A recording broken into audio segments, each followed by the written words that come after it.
Record उत्पादन के बावजूद भी हमारे कृषि क्षेत्र में समस्याएं हैं। कोई ये तो मना नहीं कर सकता है समस्याएं नहीं है, लेकिन समस्याओं का समाधान हम सबको मिलकर के करना होगा। और मैं मानता हूं कि अब समय ज्यादा इंतजार नहीं करेगा। हमारे राम गोपाल जी ने बहुत ही अच्छी बात कही कि उन्होंने कहा कि कोरोना लॉकडाउन में भी हमारे किसानों ने रिकॉर्ड उत्पादन किया। सरकार ने भी बीज, खाद, सारी चीजें कोरोना काल में भी पहुंचाने में कोई कमी नहीं होने दी, कोई संकट नहीं आने दिया, और उसका सामूहिक परिणाम मिला कि देश के पास यह भंडार भरा रहा। उपज की रिकॉर्ड खरीदी भी इस कोरोना काल में ही हुई।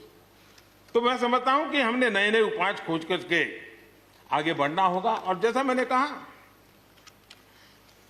कोई भी हम कई कानून है, हर कानून में 2 साल 5 साल के बाद, कभी 2 महीने 2-3 महीने के बाद सुधार करते ही करते हैं। हम कोई स्टैटिक अवस्था में जीने वाले लोग थोड़े हैं जी। जब अच्छे सुझाव आते हैं तो अच्छे सुधार भी आते हैं, और सरकार भी अच्छे सुझावों को, और सिर्फ हमारी नहीं, हर सरकार ने अच्छे सुझावों को स्वीकार किया। यही तो लोकतंत्र की परंपरा है। और इसलिए अच्छा करने के लिए अच्छे सुझावों के साथ, अच्छे सुधारों की तैयारी के साथ हम सबको आगे बढ़ना चाहिए। मैं आप सबको निमंत्रण देता हूं, आइए हम देश को आगे ले जाने के लिए, कृषि क्षेत्र की समस्याओं का समाधान करने के लिए आंदोलनकारियों को समझाते हुए हमने देश को आगे ले जाना होगा।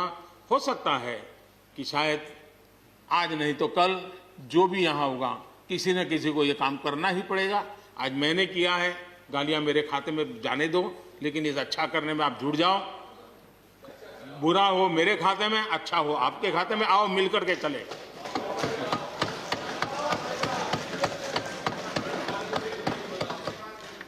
और मैं लगातार, हमारे कृषि मंत्री जी लगातार किसानों से बातचीत कर रहे हैं, लगातार मीटिंगें हो रही हैं, और अभी तक कोई तनाव पैदा नहीं हुआ है। एक दूसरे की बात को समझने का, समझाने का प्रयास चल रहा है।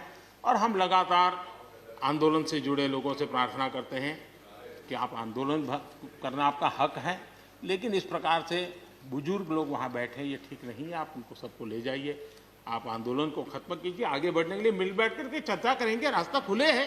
ये सब हमने कहा है। मैं आज भी इस सदन से माध्यम से भी निमंत्रण देता हूं। आदरणीय सभापति जी,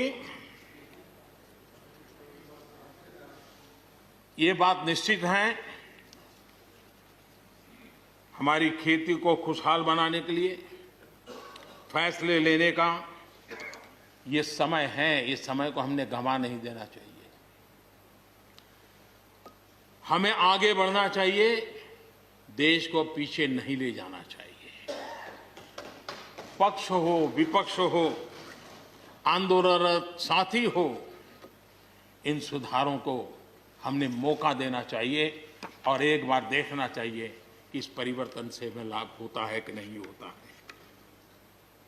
कोई कमी हो तो उसको ठीक करेंगे, और कहीं ढिलाई है तो उसको कसेंगे। ऐसा तो है नहीं कि सब दरवाजे बंद कर दिए बस। और इसलिए मैं कहता हूं, मैं विश्वास दिलाता हूं कि मंडियां अधिक आधुनिक बने, अधिक प्रतिस्पर्धी होगी। इस बार बजट में भी उसके लिए हमने प्रावधान किया है। इतना ही नहीं, एमएसपी है, एमएसपी था, एमएसपी रहेगा। इस सदन की पवित्रता समझे हम। जिन 80 करोड़ से अधिक लोगों को सस्ते में राशन दिया जाता है, वो भी कंटिन्यू रहेगा। इसलिए मेहरबानी करके भ्रम फैलाने के काम में हम न जुड़े, क्योंकि हमको देश ने एक विशिष्ट जिम्मेवारी दी है। किसानों की आय बढ़ाने के जो दूसरे उपाय हैं, उन पर भी हमें बल देने की जरूरत है। आबादी बढ़ रही है, परिवार के अंदर सदस्यों की संख्या बढ़ रही है, जमीन के टुकड़े छोटे होते जा रहे हैं। ऐसी स्थिति में हमें कुछ न कुछ ऐसा करना ही होगा ताकि किसानी पर बोझ कम हो, और हमारे किसान के परिवार के लोग भी रोजी रोटी कमाने के लिए, उनके लिए हम और अवसर उपलब्ध करा सकें। इनकी तकलीफों को दूर करने के लिए हमने काम करना होगा।